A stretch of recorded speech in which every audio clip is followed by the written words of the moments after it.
Praise the Lord, जय मसीह की। यह वीडियो केवल मसीहियों के लिए बनाया गया है जिन्होंने अपना जीवन प्रभु यीशु मसीह को दिया है। इस वीडियो से हमारा मकसद किसी व्यक्ति, जाति, धर्म अथवा संस्थाओं को ठेस पहुंचाना या उनके अनुयायियों का अपमान करना नहीं, बल्कि बाइबल की शिक्षाओं को आम लोगों तक पहुंचाना है। मुमकिन है कि बाइबल की ये शिक्षाएं कुछ लोगों की विचारधाराओं से मेल नहीं खाती, अतः उनसे अनुरोध है कि वे खुद को इस वीडियो से दूर रखें ताकि उनकी विचारधाराओं को ठेस न पहुंचे। आइए अब हम परमेश्वर का जीवित और सामर्थी वचन सुनते हैं भाई पॉल राजू के द्वारा। Praise the lord. Yeshu Masih के जीवित और सामर्थी नाम से मैं आपके सामने फिर से उपस्थित हुआ हूँ। मैं अपने सारे श्रोताओं को, सारे सुनने वालों को, सारे देखने वालों को और उन सभी भाइयों को प्रभु में नमस्कार करता हूँ जो इस वक्त मुझे सुन रहे हैं। प्रियो, आज मैं आपके सामने एक ऐसा विषय लेके आया हूँ जिसके चलते आज बहुत सी मसीह कलीसियाएँ, बहुत से मसीह विश्वासी, बहुत से ऐसे लोग जो झूठे उपदेशकों, झूठे प्रचारकों और झूठे पास्टरों के चक्कर में पड़कर आज अपने जीवन को सच्चे मसीह की राह से भटका रहे हैं या भटक चुके हैं, या वचन को ना जानते हुए भी वो आज प्रभु के रास्ते से भटक गए। प्रियो, मैं आपके सामने एक वचन रखता हूँ जहाँ प्रभु यीशु मसीह ने कहा है, मैंने नहीं कहा है, प्रभु यीशु मसीह ने कहा है कि सावधान रहो क्योंकि बहुत से झूठे भविष्यवक्ता आ खड़े होंगे। आइए मेरे साथ निकाल लीजिए मत्ती रचित सुसमाचार, उसका 6ठा अध्याय, उसका 15वां पद, जहाँ कुछ इस प्रकार से लिखा हुआ है, झूठे भविष्यवक्ताओं से सावधान रहो जो भीड़ों की भेष में तुम्हारे पास आते हैं, परंतु अंत में वे फाड़ने वाले भेड़िए हैं। ये झूठे उपदेशक, झूठे भविष्यवक्ता, इसके संबंध में प्रभु हमें क्यों चिता रहा है? क्योंकि ये अंत के दिनों की ये चेतावनी है। प्रभु कहता है अंत के दिनों में मेरे नाम से तुम्हारे पास बहुत से झूठे उपदेशक, झूठे भविष्यवक्ता, झूठे प्रचारक खड़े हो जाएंगे। प्रियो, आज हम जब YouTube में देखते हैं तो तरह तरह की बातें, तरह तरह के डॉक्ट्रिन, तरह तरह के हमें उपदेश सुनने को मिलते हैं। प्रियो, सावधान रहना है हमें ताकि कोई हमें भरवाने न पाए। जो आज प्रभु की कलीसिया को गुमराह कर कर, आज प्रभु की कलीसिया को गुमराह कर कर और प्रभु से दूर ले जाने को खड़े हैं और प्रभु में हमें भ्रमित कर देते हैं। प्रियो, आज कलीसिया के अंदर गलत उपदेश, गलत प्रचार और उल्टा पुल्टा जाने क्या क्या कार्य किए जा रहे हैं। आज कोई रुमाल बेच रहा है तो कोई तेल बेच रहा है, कोई झूठी भविष्यवाणी कर रहा है, कोई झूठे दान के संबंध में बतला रहा है, ना जाने क्या क्या करे जा रहे हैं। प्रियो, मैं आपसे विनती करता हूँ, मेहरबानी से आप अपने विवेक का इस्तेमाल करें और सावधानी पूर्वक वचन को पढ़ें और जानें कि सत्य क्या है। क्योंकि हम जब देखते हैं मत्ती रचित सुसमाचार, उसका 24वां अध्याय, वहाँ पर कुछ इस प्रकार से लिखा हुआ है। मत्ती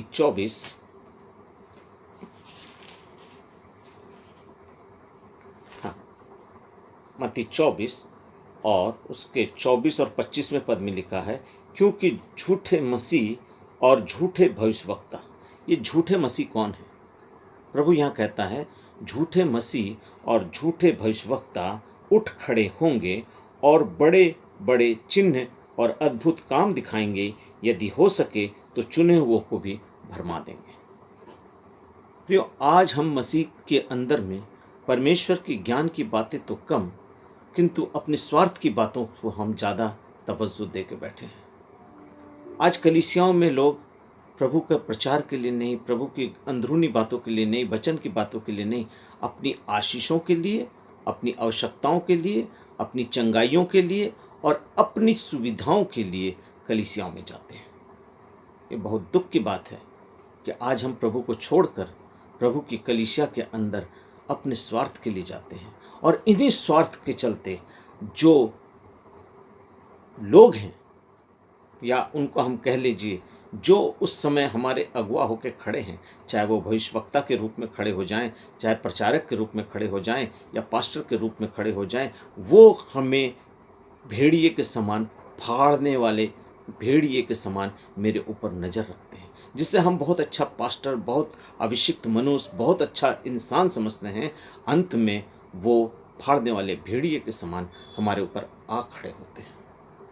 प्रियो, आज हमें भ्रमित होने की आवश्यकता नहीं, क्योंकि प्रभु ने कहा है वो तुम्हें भरमाएंगे। शैतान का काम यही है कि वो हमें भरमाता है। अदन की वाटिका में उसने हवा से क्या कहा? क्या वाकई परमेश्वर ने ये फल खाने को मना किया है? उसने ये नहीं कहा कि इस फल को खा लो, प्रभु बोला है तुमको कुछ नहीं होगा। इस टाइप से डायरेक्ट आपके पास नहीं आया, वो इनडायरेक्ट वे में आया और पूछता है क्या वाकई परमेश्वर ने इस फल को खाने में तुझे मना किया है? हवा ने कहा नहीं। प्रभु ने कहा है तू इसे ना खाना और ना इसे छूना। शैतान कहता है तुम इसे खाएगी तो नहीं मरेगी। देखिए शैतान की चालाकी देखिए, वो खाने को कहता है लेकिन इस बात को बोलता है तू नहीं मरेगी।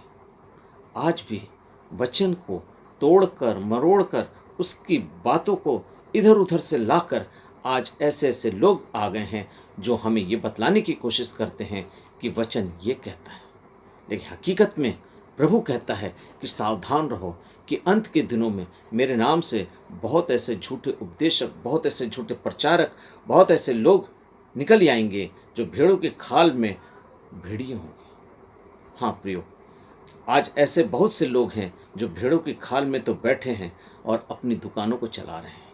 यस, मैं आपको इस दुकान की बातें कर रहा हूँ।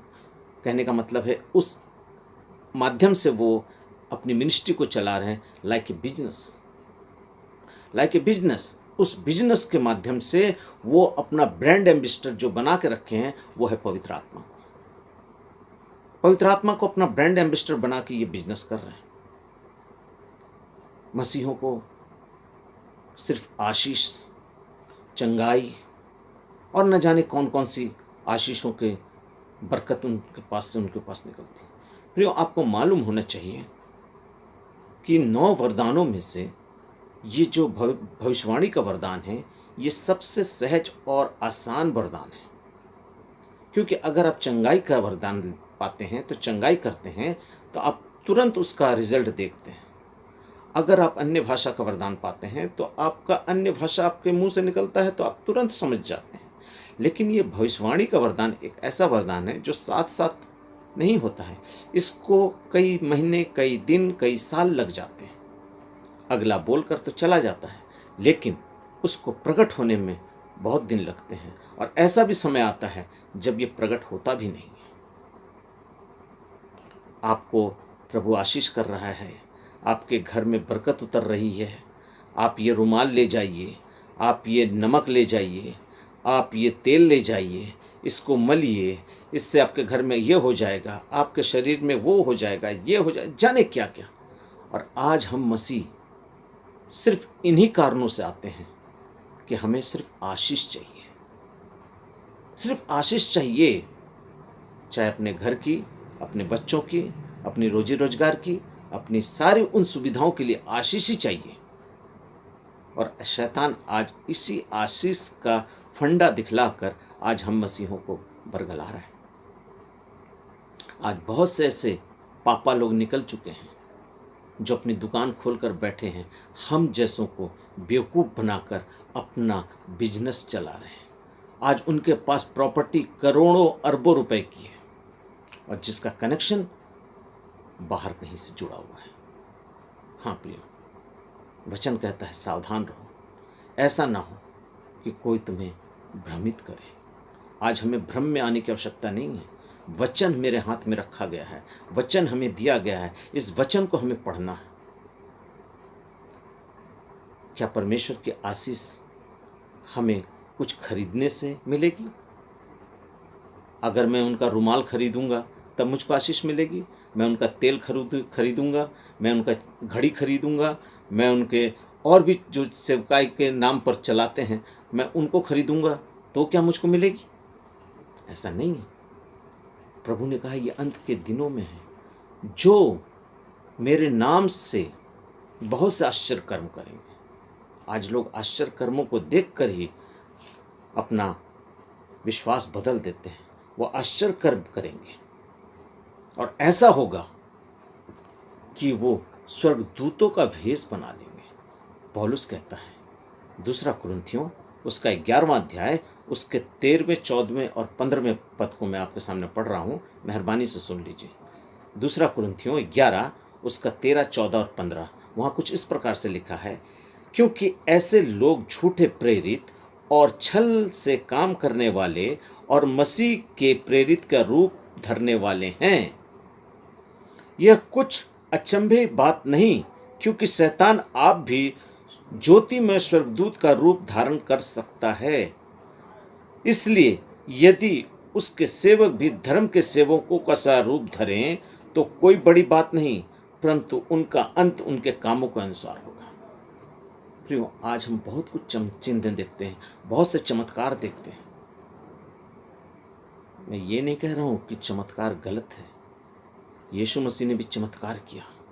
यीशु मसीह ने भी सारी चंगाइयों को किया, मुर्दों को जिलाया, लंगड़ों को चंगा किया, अंधों को आंखें दी, सब कुछ किया। लेकिन उसने कभी अपना प्रचार का, अपना जो सेवकाई थी उसका कभी उन्होंने मार्केटिंग नहीं किया, उनका कभी मार्केटिंग नहीं किया।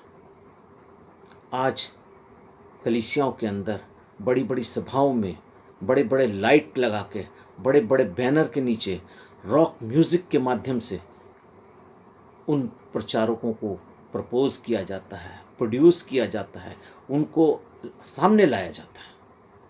क्यों? मेरा यीशु ऐसा कुछ किया था क्या? मेरे यीशु ने कभी ऐसा कहा था क्या कि जो मेरे नाम से आएंगे, जिनके हाथ में गिटार रहेगा, जिनके हाथ लंबे लंबे बाल रहेंगे, जो सूट और पैंट पहने रहेंगे, जिनके संग उनके 2 बॉडीगार्ड चलेंगे, जिनके पीछे उनके सेक्रेटरी चलेंगे, जो अपने चार्टर्ड प्लेन से आएंगे वो होंगे, ऐसा कुछ कहा था? नहीं मेरे प्रियो, परमेश्वर की सेवकाई आदर और सम्मान के साथ, नम्रता के साथ, दीनता के साथ करना है, ताकि लोग ये जान सकें कि हम प्रभु की सेवा करते हैं। क्योंकि प्रभु ने खुद कहा है कि ये झूठे हैं उपदेशक, ये झूठे उपदेशक हैं। इन लोगों ने आज कलीसियाओं को अपने व्यापार का अड्डा बना रखा है। कलीसिया के विश्वासियों को व्यापार का अड्डा में रख दिया है। उनके दान को, उनके दशवांश को, उनकी चतुराई को, उनकी सेवकाई को, उस कलीसिया को तोड़कर रख दिया है। आप दान दोगे, दशवांश दोगे, प्रभु तुमको आशीष देगा। क्यों? प्रभु ने कहा है कि दान और दशवांश दोगे तभी मैं आशीष दूंगा। अगर आप प्रभु में विश्वासी हैं तो प्रभु की आशीष आपको मिलेगी। लेकिन कोई पास्टर अगर ये कहता है कि दशवांश दोगे तभी तुम्हारे घर में भरपूरी आएगी, तो ये सरासर गलत है। आज मैं बहुत से यूट्यूबर्स, पास्टर्स को सुन रहा हूँ जो कहते हैं कि आपके घर में बरकत इसलिए नहीं आती है कि आपने अपना दशवांश रोक कर रखा है। आपके शरीर में बीमारी इसलिए है कि हो सकता है आपने प्रभु का कोई आज्ञा का उल्लंघन किया है, या आपके जीवन में कुछ ऐसी गिरावट है जिसके चलते प्रभु आपसे नाराज है।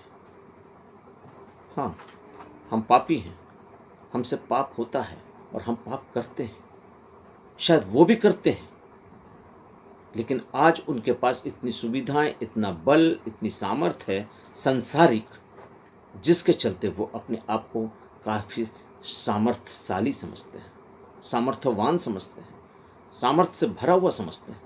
लेकिन आज उनकी कलीसिया में जो लोग हैं वो भी अपने प्रचारकों के चक्कर में आकर अपनी कलीसियाओं में इन गलत उपदेशों को सुनकर भटक जा रहे हैं। मैं ये नहीं कहता कि दान और दशवांश देना गुनाह है, ज़रूरी है, मस्ट है, मस्ट भी कंपलसरी। आपको देना है। प्रभु ने कहा आपको देना है। लेकिन ये कहना कि आप दशमांश नहीं दिए हैं इसलिए आपके ऊपर आशीष नहीं आई, या आपके घर में ये बरकत नहीं आई, आपके रुपए आपके पास से खर्च हो जाते हैं, या आपका खर्च जो है ज़्यादा हो गया है,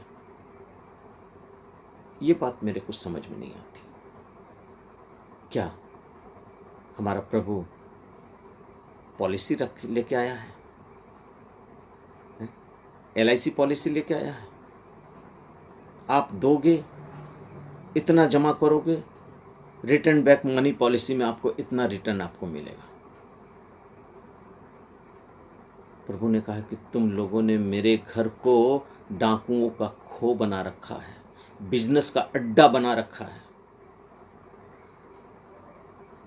प्रियो, सावधान रहिए, ऐसा ना हो कि अंत में वही पास्टर, वही प्रचारक, वही उपदेशक, वही भविष्यवक्ता जो आपके जीवन की बड़ी बड़ी बातें करते थे, आपके जीवन में सिर्फ आशीष और आशीष की बातें करते थे, आज आपको स्वर्ग राज्य से वंचित करवा के रख देंगे। क्यों? अंत में वो फाड़ने वाले भेड़िए होंगे। भविष्यवाणी बहुत सहज है। पुराने ज़माने में, पुरानी व्यवस्था में भविष्यवाणी जितने भविष्यवक्ता थे, कभी भी उन्होंने किसी का भला या उनका मुंह देखकर या उनकी बड़ाई उनके सामने नहीं करी कि जाओ तुमको ये आशीष मिल जाएगी, जाओ तुम्हारे घर में ये बरकत आ जाएगी, जाओ तुम्हारे लिए प्रभु का ये योजना है, प्रभु ने मुझको स्वप्न दिखाया है, प्रभु ने मुझको दर्शन दिखाया है। ऐसा कुछ भी नहीं करते थे। वो डायरेक्ट मुंह पर बोलते थे। और इसी वजह से भविष्यवक्ताओं को उस जमाने में लोगों ने, राजाओं ने, उच्च पद वालों ने उनको तरह तरह की मृत्यु से उनके जीवन में दिया है मृत्यु को। यूहन्ना का सर क्यों कटा था? क्योंकि उसने डायरेक्ट कह दिया था कि तुमने अपने भाई की बीवी को रख छोड़ा है। प्रियो, सच कड़वा होता है और पुराने ज़माने के भविष्यवक्ता यही काम किया करते थे। लेकिन आज कल के भविष्यवक्ता, प्रचारक, जो उपदेशक हैं, वो आपको मीठी मीठी चिकनी चुपड़ी बातों से ही आपका मन बहलाएंगे और आपको सिर्फ आशीष और बरकत और चंगाई और छुटकारा यही बात करेंगे। आज लोग यीशु मसीह के बाहरी जीवन का प्रचार कर रहे हैं, लेकिन यीशु मसीह के अंदरूनी जीवन का प्रचार नहीं किया जा रहा है। यीशु मसीह ने दाखरस को बनाया, यीशु मसीह ने अंधों को आंखें दी, यीशु मसीह ने लंगड़ों को चलाया, यीशु मसीह ने मुर्दों को जिंदा किया, यीशु मसीह ने तूफान को रोका, यीशु मसीह ने 5 रोटी 2 मछलियों को 5,000 लोगों को खिलाया है। 5 रोटी 2 मछलियों को 5,000 लोगों में खिलाया। ये आशीष और आशीष और आशीष। क्या कोई प्रचारक या कोई भविष्यवक्ता या कोई ऐसा उपदेशक है जो आपको स्वर्ग राज्य के बारे में बतलाता है, आने वाले समय की विपत्तियों से सावधान करवाता है? वो विपत्ति जो समय पर आने वाली है, मेरा यीशु आने वाला है, उसके बाद 7 साल का एंटी क्राइस्ट का राज होगा, किसी ने बताया? कोई समझाता है? बहुत कम लोग हैं। क्या उन दिनों के बारे में आपको सावधान किया? क्या आपको तैयार किया कि आप प्रभु के आगमन के लिए तैयार हो जाइए? नहीं, आपको खुदा बाप आशीष देगा और आपके जीवन में बहुत सारे कामों को करेगा जिससे आपका जीवन फलवंत होगा। आप अच्छे हो जाएंगे, आपका परिवार अच्छा हो जाएगा, आपके बच्चे नहाएंगे, आपके बच्चे फूलेंगे, आपके बच्चे ऐसा हो जाएगा।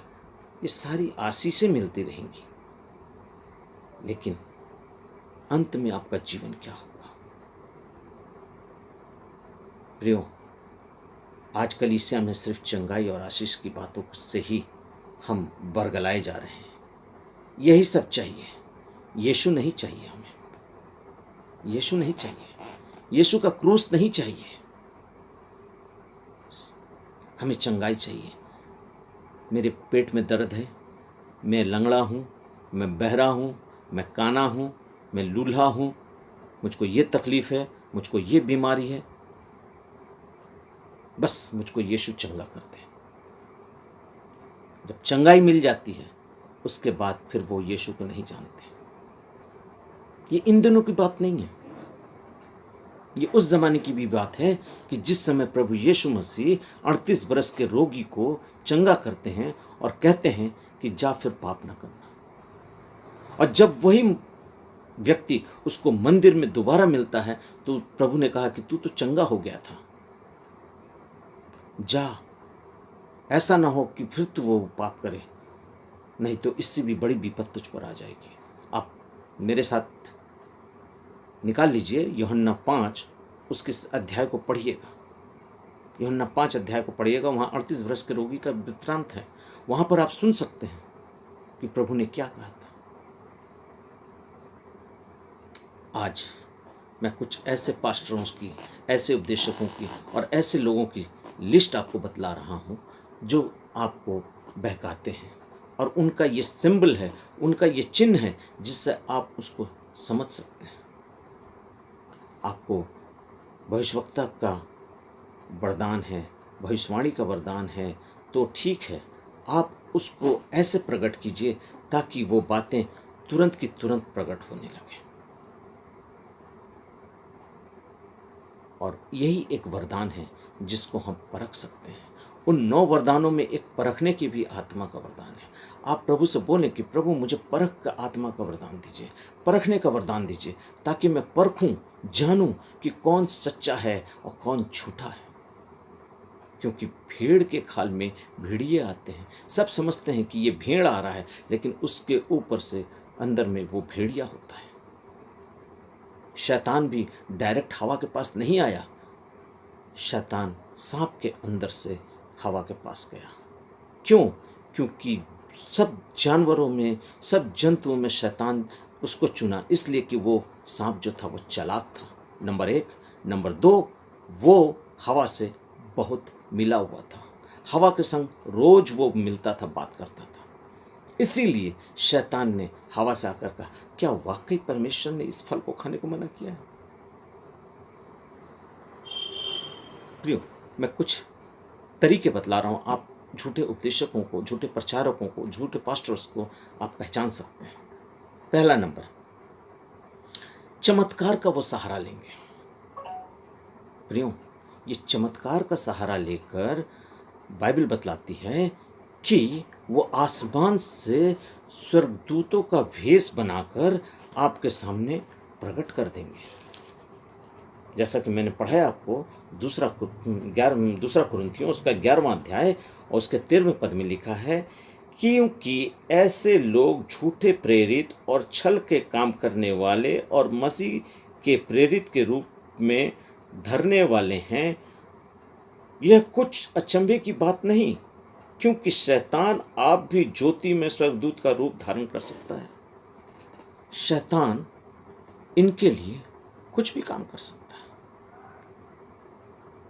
आपको मैं एक छोटा सा बात बतलाता हूँ।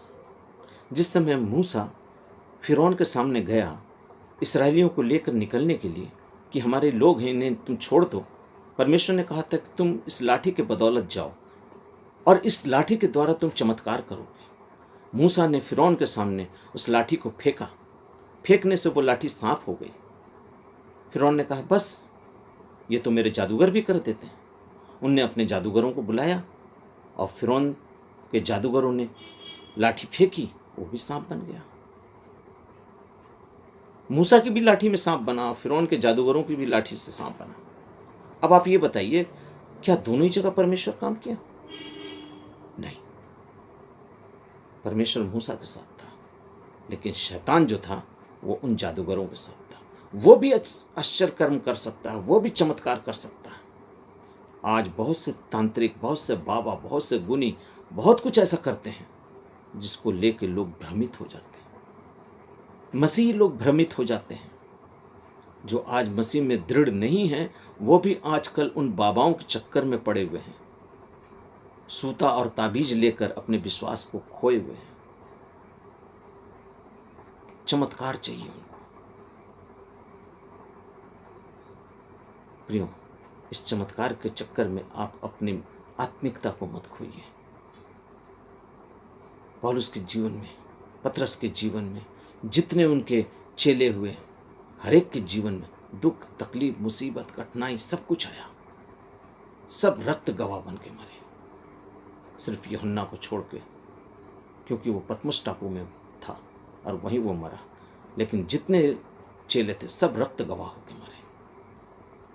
क्या उनको प्रभु ऐसे ही छोड़ दिया? प्रियो, उनके जीवन में चमत्कार नहीं हुआ? हुआ।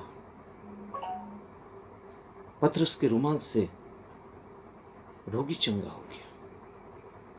इसका मतलब क्या आप रुमाल बेचना शुरू कर देंगे? सभाओं में, कलीसियाओं में विश्वासियों के विश्वास को रुमाल पर ले आएंगे? अय्यूब की पुस्तक में लिखा हुआ है कि तेल लगाकर विश्वास की प्रार्थना से बीमार चंगे हो जाएंगे। याकूब की पुस्तक उसका 5वां अध्याय उसका 14वां पद, विश्वास की प्रार्थना से। इसका मतलब कि आप तेल बेचना शुरू कर देंगे? ये तेल लो बाबा, तेल लो बाबा, इसको लगाओ तुम चंगे हो जाओगे। ये घड़ी लगा लो, तुम्हारा जीवन सही चलेगा। तुम्हारे पर्स में कितना रुपया है निकाल दो, प्रभु इस रुपए के द्वारा तुमको और आशीष देगा।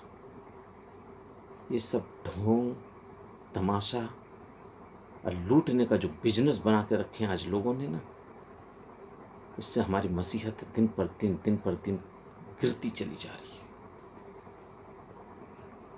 मैं किसी का नाम नहीं लेना चाहता हूँ या मैं किसी को लज्जित करना नहीं चाहता हूँ, लेकिन मैं उन विश्वासियों को, उन भाइयों को, उन बहनों को, उन परिवार वालों को, उन कलीसिया के लोगों को सावधान करना चाहता हूँ कि सावधान हो जाइए। मेरा प्रभु कहता है कि झूठे उपदेशकों से, झूठे भविष्यवक्ताओं से तुम्हारे नाम की आशीष ही आशीष देंगे, लेकिन अंत में तुम्हें फाड़ने वाले भेड़िए के समान होंगे। चमत्कारों के चक्कर में मत आइए। चमत्कार प्रभु करेगा। अगर मनुष्य करने लगे चमत्कार, तब तो परमेश्वर की कोई इज्जत ही नहीं करेगा।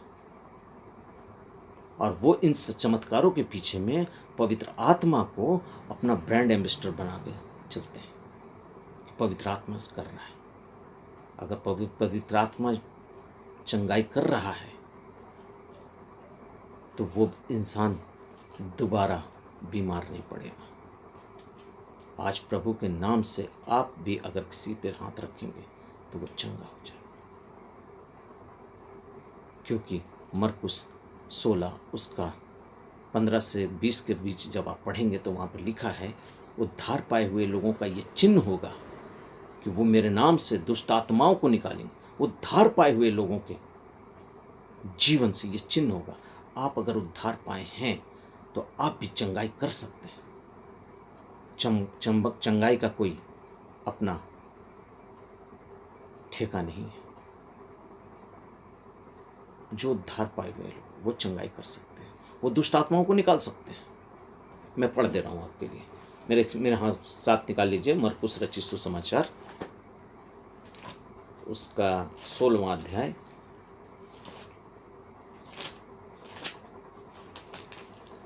उसके 16वें पद को मैं पढ़ रहा हूँ। जो विश्वास करे और बपतिस्मा ले उसी का उद्धार होगा, परंतु जो विश्वास ना करेगा वो दोषी ठहराया जाएगा। विश्वास करने वालों में ये चिन्ह होंगे कि वो मेरे नाम से दुष्ट आत्माओं को निकालेंगे, नई नई भाषा बोलेंगे, सांपों को उठा लेंगे, ये भी प्राणनाशक वस्तु पी भी जाएं तो भी उनकी हानि ना होगी। वो बीमारों पर हाथ रखेंगे और वो चंगे हो जाएंगे। ये कौन लोग हैं? कोई बड़े बाबा, पापा, कोई भविष्यवक्ता नहीं, जो उद्धार पाएगा। उद्धार मेरा विषय नहीं है। मेरा विषय इन झूठे प्रेरित भविष्यवक्ता, प्रचारक, इन झूठे पास्टरों के विरुद्ध है जो आज मसीह कलीसियाओं को खा रहे हैं। सावधान हो जाइए। नंबर 2, वो खुद अपनी महिमा करवाएंगे। ऐसे ऐसे लोगों का पहचानने का सेकंड थिंग है, वो अपनी महिमा खुद करवाएंगे। कहने का मतलब आप उनको आदर दीजिए, आप उसको सम्मान दीजिए, आप उसके आगे आगे चटाइयाँ बिछा दीजिए, आप उसके आगे आगे कपड़े बिछा दीजिए, आगे आगे आप खजूर की डालियाँ डाल दीजिए, आगे आगे आप उसके आगे कुछ भी कर दीजिए। वो अपनी महिमा चाहता है। क्यों? क्योंकि शैतान को यही चीज़ अच्छा लगा था। वो परमेश्वर के तख्त से ऊपर अपना तख्त ले जाना चाह रहा था। वो परमेश्वर के तुल्य होना चाह रहा था और अपनी महिमा करवाना चाह रहा था। आज भी शैतान इस धरती पर हम मनुष्यों से अपनी महिमा ही करवाना चाहता है। नंबर 3, धन का इस्तेमाल करेंगे, अपने धन का, जो धन उनके पास है, चाहे वो हमसे आपसे लिया हुआ धन है, चाहे कहीं विदेश से लाया हुआ धन है, या रुमाल बेचकर, घड़ी बेचकर, कोई भी माध्यम से कमाया हुआ जो धन है, उस धन को अपने लिए इस्तेमाल करेंगे। बड़ी बड़ी गाड़ी में घूमेंगे, बड़े बड़े चार्टर्ड प्लेन में घूमेंगे, बड़े बड़े घरों में रहेंगे, ऐशो आराम की ज़िंदगी गुजारेंगे। इतने ऐशो आराम की ज़िंदगी गुजारेंगे कि अच्छे अच्छे लोग, कोई राजा महाराजा, उनके मुकाबले ये जीवन नहीं यापन करता होगा। अपना प्रचार करेंगे उसी के द्वारा, बड़े बड़े रहन सहन, खान पान, पहनावे में सब उसके साथ घूमेंगे। इसका वो धन का इस्तेमाल करेंगे और अपनी उपलब्धियों में प्रचार करेंगे।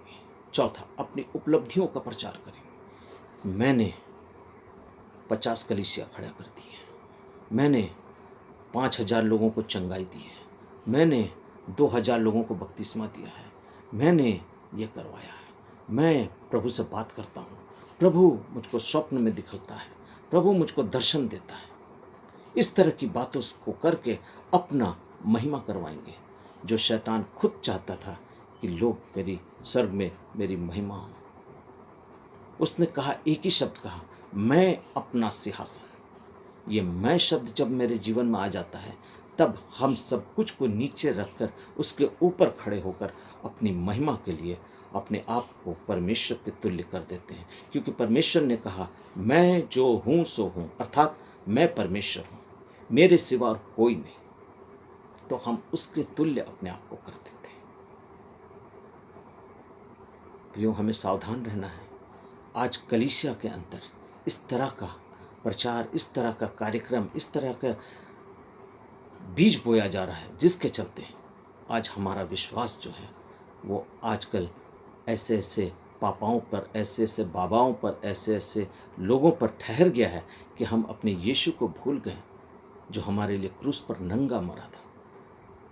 उस क्रूस पर नंगा मरा था, हमारे पापों के लिए मरा था। आज हमें अपनी उपलब्धियां चाहिए, अपनी सुविधा चाहिए, अपना उन्नति चाहिए, अपना सब कुछ चाहिए, सिर्फ मेरा। अगर आप यीशु के लिए कुछ करना चाहते हैं तो यीशु के लिए अपने जीवन को देकर अपना जीवन प्रभु को दे दें, और तब जाने कि हाँ, प्रभु मेरे जीवन में काम करेगा।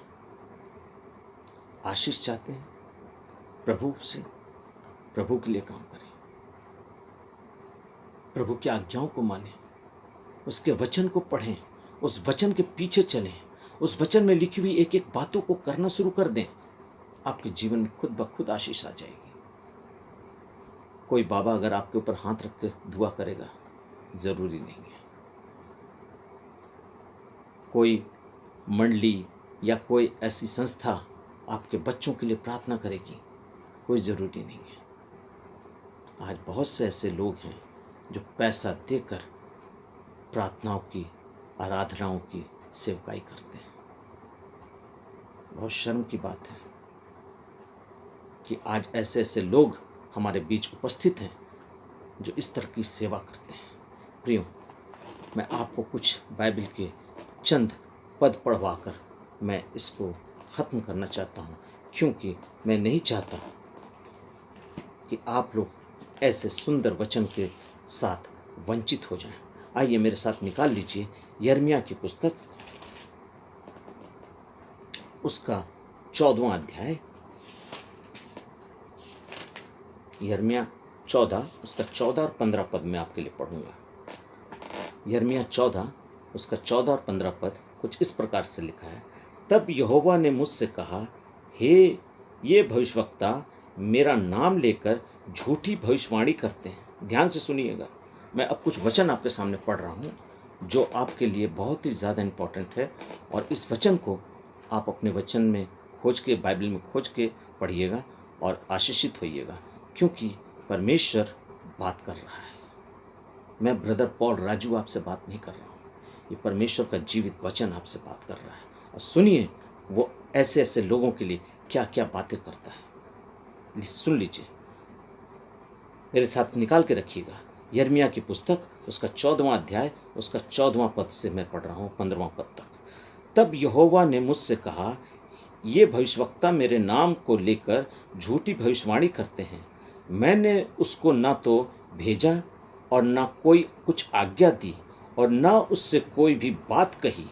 वे तुम लोगों से दर्शन का झूठा वादा करके अपने ही मन से व्यर्थ और धोखे की भविष्यवाणी करते हैं। सुन लीजिए, जो लोग कहते हैं आजकल ना कि प्रभु मुझसे बात करता है, प्रभु मुझको दर्शन दिया है, प्रभु मुझसे ऐसा बोला है। प्रभु अब बात नहीं करता, क्योंकि आज पवित्र जीवित वचन आपके सामने रखा है, उसने इन चीज़ हाथों में दे दिया है और इसके द्वारा वो बात करता है। और ये बात अभी वो कर रहा है, और यही बात मैं आपको बतला रहा हूँ। उसके 15वें पद में लिखिए, देखिए क्या लिखता है। इस कारण जो भविष्यवक्ता मेरे बिना भेजे मेरा नाम लेकर भविष्यवाणी करते हैं कि इस देश में ना तो तलवार चलेगी और ना महामारी आएगी, और उस विषय को यहोवा यूं कहता है कि वे भविष्यवक्ता आप तलवार और महंगी महामारी के द्वारा नष्ट किए जाएंगे। जो ये कहते हैं कि ना इस देश में तलवार चलेगी, ना इसमें महामारी आएगी, वो भविष्यवक्ताओं के लिए प्रभु कहता है ये इनके ऊपर वही विपत आएगी जो ये दूसरों के लिए भविष्यवाणी कर रहे हैं, क्योंकि ये झूठे हैं। ये हमेशा चिकनी चुपड़ी बातें करते हैं और मसीहों को बरगलाते हैं, विश्वासियों का विश्वास को तोड़ते हैं। और भी मेरे साथ निकाल लीजिए, यिर्मयाह की पुस्तक, उसका 23वां अध्याय, उसका 16, 17, 21, 25, 26, 31, 32, इन पदों को मैं पढ़कर आपको ये जताना चाहता हूँ कि परमेश्वर यहोवा भविष्यवाणी करने वाले भविष्यवक्ताओं के विषय में क्या कहता है, क्या दुष्प्रचार करने वालों के विषय में क्या कहता है, क्या है परमेश्वर का योजना और परमेश्वर का इच्छा इनके विरुद्ध। सुनिए, 16वां पद से मैं पढ़ रहा हूँ। सेनाओं का यहोवा ने तुमसे यूं कहा है कि इन भविष्यवक्ताओं की बातों की ओर से जो तुमसे भविष्यवाणी करते हैं कान मत लगाओ, क्योंकि ये तुमसे व्यर्थ बातें सिखाते हैं और ये दर्शन का दावा करके यहोवा के मुख से नहीं अपने ही मन की बातें कहते हैं। ये अपने मन की बातें करते हैं, ये परमेश्वर की तरफ से दर्शन वर्शन नहीं पाते हैं। ये झूठे भविष्यवक्ता हैं जो झूठी भविष्यवाणी करते हैं। जो लोग मेरा तिरस्कार करते हैं उनमें से भविष्यवक्ता सदा कहते रहते हैं कि यहोवा कहता है। उनका ये वर्ड आता है, यहोवा कहता है या परमेश्वर कहता है तुम्हारा कल्याण होगा।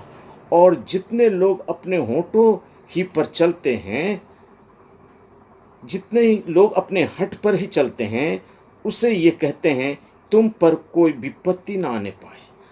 जो अपने हठ पर, अपनी जिद पर, अपनी इच्छाओं पर चलते हैं, उनसे कहते हैं कि तुम्हारे ऊपर कोई विपत्ति ना आने पाए। प्रभु कहता है तुम्हारे ऊपर कोई विपत्ति नहीं आएगी, तुम सुखी रहोगे, तुम्हारा घर फूले फलेगा, तुम ऐसे हो जाओगे, तुम ऐसे हो जाओगे। भले ही तुम प्रभु से जितने भी दूर रहो, परमेश्वर की आशीष तुम पर बनी रहेगी। तुम पाप करो, स्वर्गराज तुमको मिल जाएगा। वाह! आग में हाथ दोगे और हाथ भी नहीं जलेगा, हो ही नहीं सकता। 21वां पद में पढ़ रहा हूं, ये भविष्यवक्ता बिना मेरे भेजे दौड़े जाते और बिना कुछ कहे भविष्यवाणी करने लगते हैं, जिनको मैं भेजता भी नहीं हूं, जिनको मैं दर्शन भी नहीं देता हूं, जिनको मैं बात भी नहीं करता हूं, जिससे वो मेरी इच्छा के बगैर आज कलीसियाओं में, बाजारों में, प्रचारकों में लोग जहां चाहे वहां चले जाते और भविष्यवाणी करना शुरू कर देते हैं।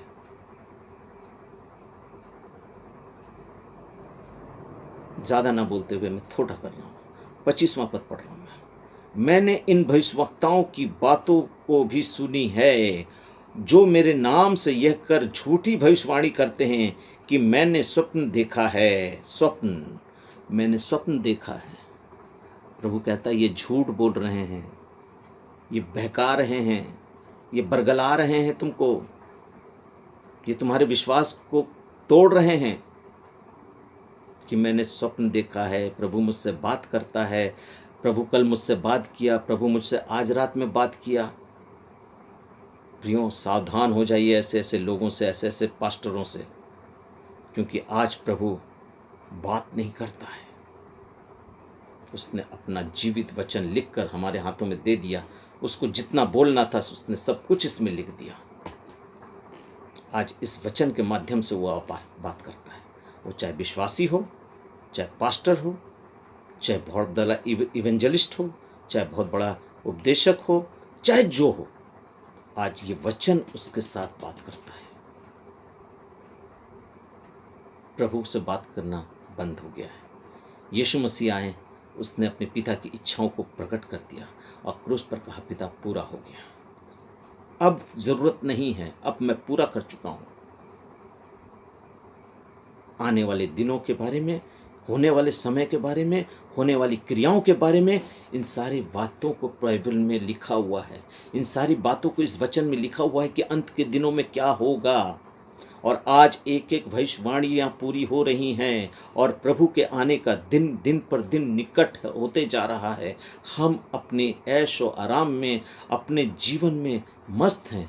प्रभु का वचन कहता है जैसे नूह के दिनों में था वैसे ही इन दिनों में भी होगा। लोग खाते पीते, शादी ब्याह, मौज मस्तियों में रहेंगे और मैं आ जाऊंगा, मैं चोरों के समान आ जाऊंगा।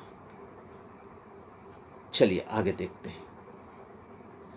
उसका 26वां पद पढ़ रहा हूं। जो भविष्यवक्ता झूठ मूठ भविष्यवाणी करते और अपने मन ही में छल की भविष्यवाणी करते हैं, यह बात कब तक उनके मन में समाई रहेगी। झूठ मूठ, छल की बातें,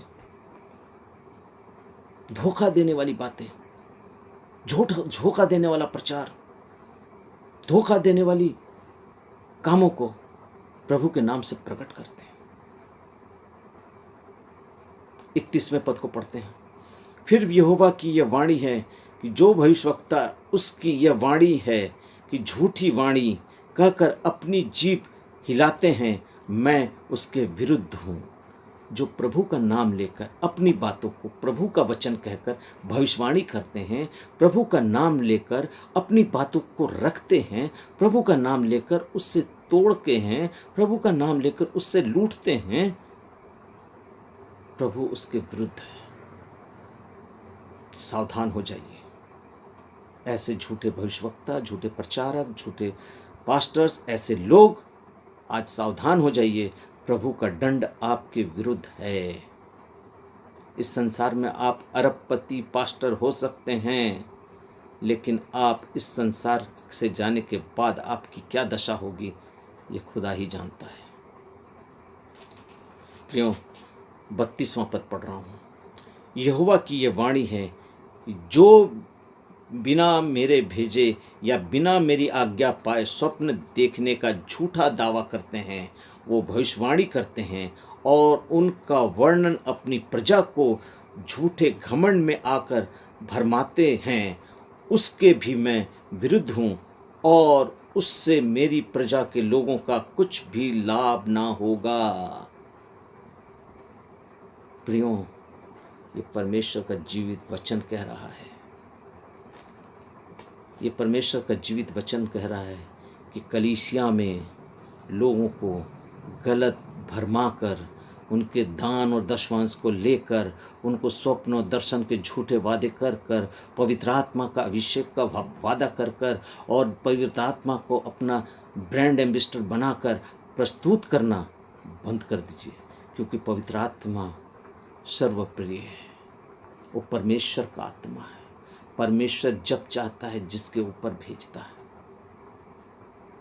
कुछ कलीसियाओं में तो पवित्र आत्मा का नाम आते ही लोग कूदना, नाचना और चिल्लाना शुरू कर देते हैं। क्या मेरा पवित्र आत्मा इतना फ्री है कि जिसके ऊपर में आएगा ऐसे ही आ जाएगा? जब पवित्र आत्मा आएगा तब तुम सामर्थ पाओगे। यहूदिया से लेकर सारे छोर तक मेरे गवाह ठहरोगे। आपके अंदर से गवाही निकलनी चाहिए। अगर पवित्र आत्मा आपके अंदर है तो आपके अंदर से गवाही निकलनी चाहिए कि हाँ, ये प्रभु का संतान है, ये प्रभु का दास है, ये प्रभु के लोग हैं। इसके अंदर से परमेश्वर का आत्मा काम करता है। प्रिय, इस वचन को तो मैं बहुत छोटा करके बोला हूँ आपको, क्योंकि मेरा मकसद सिर्फ आपको जागरूक कराना है। मेरा मकसद सिर्फ आपको ये बताना है कि ऐसे झूठे पास्टर, झूठे उपदेशक, झूठे प्रचारक और झूठे भविष्यवक्ताओं से सावधान रहिए, जो अपनी दुकान चलाने के लिए हम जैसे विश्वासियों का विश्वास को तोड़कर, खरीद कर लेकर चलते हैं। क्योंकि प्रभु का वचन कहता है, इन लोगों ने मेरे पिता के घर को डाकुओं का अड्डा बना दिया है। मेरे साथ निकाल लीजिए, मैं उस वचन को पढ़कर ख़त्म करता हूँ। मत्ती रचित सुसमाचार उसका 21वां अध्याय उसके 12वां पद से मैं पढ़ता हूँ, 12 और 13। जरा सुन लीजिए क्या लिखता है यहाँ पर। यीशु ने परमेश्वर के मंदिर में जाकर उन सब को जो मंदिर में लेन देन कर रहे थे निकाल दिया और सराफों के पीढ़े और कबूतर के बेचने वालों की चौकियाँ उलट दी और उनसे कहा, मैं नहीं कह रहा, प्रभु यीशु मसीह कह रहा है। सुन लीजिए क्या कह रहा है। लिखा है, इट्स रिटन, मेरा घर प्रार्थना का घर कहलाएगा, परंतु तुमने उसे डाकुओं का खो बना रखा है। आप लोगों ने सुन लिया, क्योंकि आज के पास्टर, प्रचारक और उपदेशकों ने परमेश्वर के भवन को डाकुओं का खो बना रखा है, बिजनेस का अड्डा बना रखा है, लेन देन का वो सराफों का वो अड्डा बना रखा है, जहाँ से मासूम कलीसियाओं को, जहाँ से विश्वासियों के विश्वास को नोचा जाता है, उनको बहकाकर, फुसलाकर, बरगलाकर, गलत उपदेशों के माध्यम से उनको अपने ग्रिप में, अपने कब्जे में लाया जाता है और उससे अपने दुकान चलाई जाती है। परमेश्वर आप लोगों को आशीष करे। प्रियो, सावधान रहिए, क्योंकि अंत के दिनों में ये सब होना है। क्योंकि प्रभु ने कहा अंत के दिनों में ये होगा। आज शैतान भी चुप नहीं बैठेगा, लेकिन हमें अपने प्रभु के लिए तैयार होना है, ताकि उसके आगमन में हम परिपूर्णता के साथ उसके साथ आकाश में बादलों पर उठाए जाएं, ताकि जहां मेरा परमेश्वर पिता है हम भी वहां उसके साथ रहें। हालेलुया। प्रियो, मैं आपसे ये नहीं कहता कि आज के दिनों में भविष्यवाणियाँ नहीं होती। मैं आपसे ये नहीं कहता कि आज चंगाई नहीं होती। मैं आपसे ये नहीं कह रहा कि आज परमेश्वर का अद्भुत अद्भुत कार्य पवित्र आत्मा के द्वारा नहीं होता। होता है, ज़रूर होता है, क्योंकि परमेश्वर ने कहा है कि अंत के दिनों में मैं हर एक के ऊपर अपनी आत्मा को उंडेलूँगा। मेरे बेटे और बेटियां भविष्यवाणी करेंगे, दर्शन देखेंगे, लेकिन हमें उन दर्शनों को, उन भविष्यवाणियों को, उन अद्भुत कार्यों को समझना पड़ेगा कि ये परमेश्वर की ओर से है या शैतान की ओर से है। प्रियो, सबसे आसान तरीका है कि हम उसके चरित्र से, उसके व्यवहार से, उसके बातों से हम उसको परख लेंगे कि वो कौन है, कैसा है। मैं आपके लिए एक पद पढ़ रहा हूँ जो है पहला थिस्सलुनीकियों उसका 5वां अध्याय उसका 20 और 21 पद। वहाँ कुछ इस प्रकार से लिखा है, भविष्यवक्ताओं को तुच्छ न जानो, सब बातों को परखो, जो अच्छी हैं उसे पकड़े रहो और सब प्रकार की बुराई से बचे रहो। आज हमारे मसीह जीवन में जो हम नए ज़माने के मसीह हैं, नई कलीसिया हैं, हम लोग नए नियम के मसीह हैं, हमारे लिए भविष्यवक्ताओं की योजना बनाई गई है। हमारे लिए जो बुलावट है, जो बुलाहट है, उसको कॉलिंग है, उसमें भविष्यवक्ता का एक कॉलिंग है।